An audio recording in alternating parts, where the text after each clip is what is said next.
Hey fam, I'm gonna try this again. So I was about to make the most honest, vulnerable video ever, and the internet died. But that's okay, we're gonna do it again. So I had a major download this morning, and the download was that I can no longer hold back my truth, my power, and the messages that I am receiving for the collective consciousness, okay? So 2020 is the year of duality. We know this. It's been hella obvious, okay? We have election year, so it's Republican versus Democrat, red versus blue, police versus no police, masks versus no masks, black versus white. There are forces at play that are dividing and conquering us. And some of us are clinging on to everything we know and everything that we've been brought up to believe like there's no tomorrow. We're holding on like it's the end, right? And then others of us are contemplating the idea that perhaps everything we've ever known is a lie. And maybe we have been deeply conditioned by these powers to divide and conquer us, okay?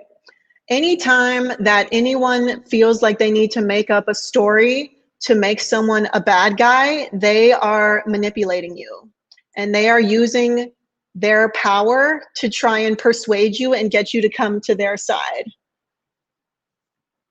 One huge example of this is the news. Okay, the news, I've stopped watching the news like 5 years ago. I was like, you know what? This is a bunch of bullshit. And it's actually owned, if you look at all the news companies, they're actually owned by the same people. It's pretty disgusting. Whether it's red or blue, they are owned by the same people. And when you turn on the news, you instantly have this like body reaction, right? Like your heart rate goes up. You start feeling fear, you know, like what they're doing is pushing these agendas, y'all. They're pushing agendas to divide and conquer us. If the news really wanted to work from a place of consciousness and our higher purpose and to serve us and elevate humanity, they would be presenting the facts neutrally and allow you as sovereign beings who are in charge, who have your own power to decide how you want to eat, how you want to live, how you want to speak, where you want your kids to go to school, what you want your house to look like. They would allow you to make those decisions. They wouldn't try to persuade you one way or the other.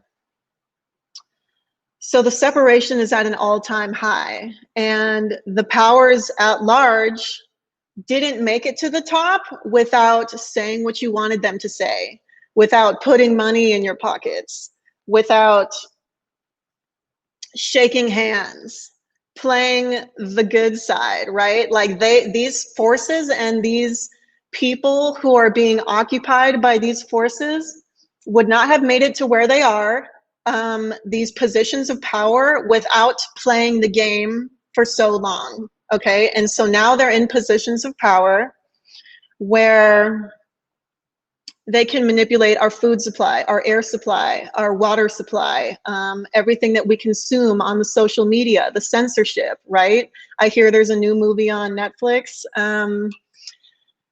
The corporations, the laws, you know, like it is so deeply ingrained. Like yesterday, I just did a podcast, or the day before, on food justice and how many different layers are in that, right? Like these are systems that are strategically put in place to divide us, to separate us. In St. Louis, I have never lived in a city that was so black and white before.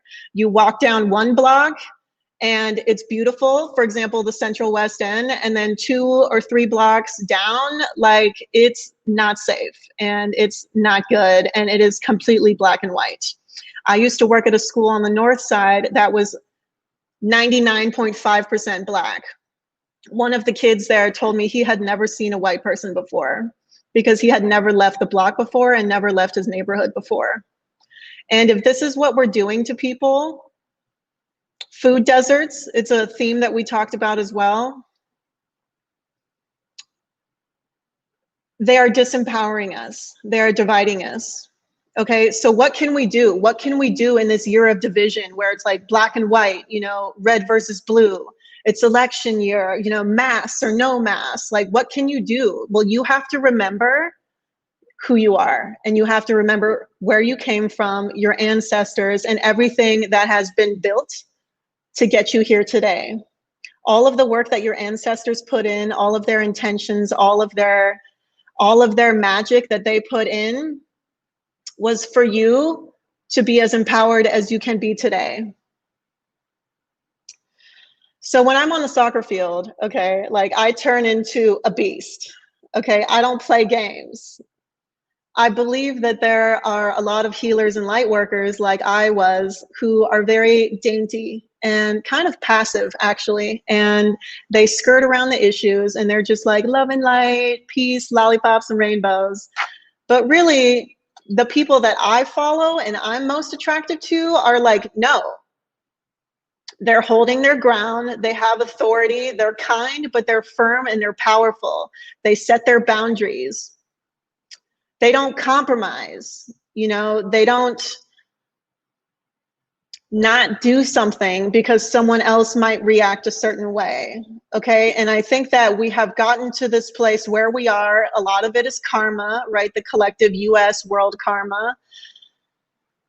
But a lot of the reasons why we are the way we are is because we have been so polite and politically correct and sensitive that we haven't really stepped into our power and allowed ourselves to be seen.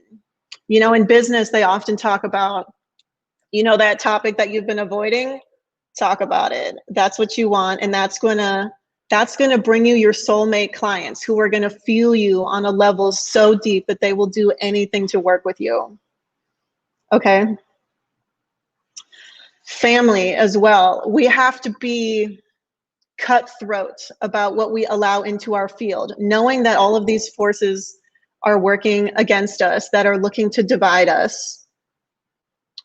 We have to be more cutthroat than ever in protecting our space. That is why my entire business and entire philosophy is about decluttering, simplifying, and letting go of all the shit that you don't need anymore. Okay, because it's holding you back. A lot of it we have learned from advertising, the media, commercials, and it's like sometimes we're not even aware of how deep this is, right? Okay, we got some hearts, so I'm getting some love here. This is beautiful. And essentially, we have to remember who we are, that we are sovereign beings and we are capable of making our own decisions, whether you want to vaccinate your kids or not, whether you want to wear a mask or not, whether you want to participate in the political parties or not. Like, what really upsets me about that is that there's so much money that is blown on the elections and running that we could have solved all of the social issues that you say that you want to solve. Okay, like those problems could have been solved by now. Like in the podcast that I did the other day about food justice, we don't have a hunger problem. Okay, we have a distribution caring problem. Like there's more than enough food. If you guys look into how much goes to waste, it is the forces at large that are keeping certain people down. And the only way that we can break out of this matrix is to remember who we are and what we're here for. And that we have power, and you have to tune into yourself. You have to turn off the news. You have to unfollow all the people that, you know, are just so divisive, you know, whether that's your family that's like anti-police or anti-whatever, you know, blue all day, red all day, like that extremeness shows how attached they are. Okay, and anytime, like in Buddhism, attachment is the root of all suffering. So if you are inherently attached to your beliefs, your religions, whatever like you grew up believing, and you're not willing to open your eyes and navigate the waters and experience different things, how are you ever going to have perspective? How are you ever going to know what's good for you if you don't go out there and try? So a huge piece of my mission here is to help people discover their identities. Okay, does your home reflect who you really are? Does your energy, do your friends, do the people that you follow actually reflect who you are and who you want to be? I literally spent the past like 3 or 4 days unfollowing like 1,000 people on Instagram. I was like, you know what? This is not who I am anymore. This is not what I'm interested in anymore. I don't need this. These guys are not inspiring me. They are not getting to the root cause of like their message. They're not, you know, poignant. They're not like, they're not speaking from above, right? They're not taking the intuitive hits and the inspired action and just living the way that we are all supposed to live. Like, I want to follow people who are empowered and brave. I mentioned before, like when I'm coaching, like I am cutthroat. I'm like, hey, this is what we're doing. And sometimes it might be blunt. Sometimes it might be kind of insensitive, but I'm like, hey, I'm never going to do or ask you or say anything that's not in our highest good and in your highest good. I would never do that, ever. I'm here to empower you, to encourage you to ask questions, to encourage you to let go of the things that you have learned and the deep, deep, deep, deep conditioning that has so much money behind it, you guys. Like, literally, this is a psychological war. This is a spiritual war. World War III, I don't think it's going to be fought with guns and bombs and all that shit. That shit's old. Okay, it's going to be fought with psychology, with fear. Like, think about how this entire year has happened. It was based on fear. So I love you guys, and I wish you so much love and light, and I'm here for you. Okay, whether you guys need one-on-one coaching, whether you need energy clearing, whether you need support systems. I have a gang of healers that are just like me, and they don't give any fucks, okay? They are living in their light 150%. And if you want to be surrounded and meet some of those people, I got you.